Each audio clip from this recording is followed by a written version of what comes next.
Ang mga patapong plastik nagagawa pang gasolina at diesel sa isang pasilidad sa Surigao del Norte.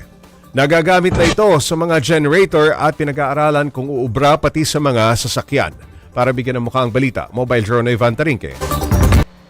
Patong-patong na plastik ang bubungad pagpasok sa MRF facility sa bayan ng Del Carmen sa Surigao del Norte. Kumpara sa iba, patapon na ang mga yan. Pero dito, pinapakinabangan pa ang mga ito. Dahil ang mga plastik, ginagawang gasolina at diesel. Sa bawat 250 kilo na plastik, umaabot sa halos 100 liters ng fuel ang napoproduce. At ang proseso, umaabot ng 6 hanggang 8 oras. Yung plastic ay parang linuluto natin sa isang kaldero. Natutunaw siya, tapos nagiging gas o yung parang hangin na siya, vapor. Pag naging liquid form, nagiging itong langis, gasolina at diesel.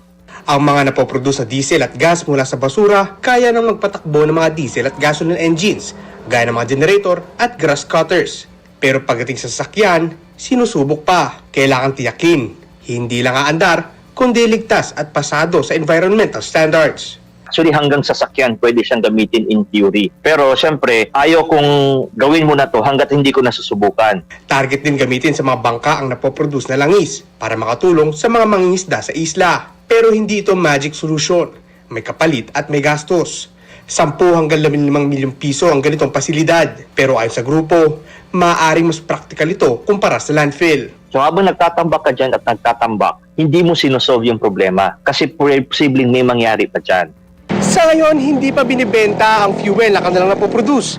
Pero para sa kanila, simula pa lang ito ng mas malinis at mas makabuluhang paraan ng pagharap sa problema ng basura.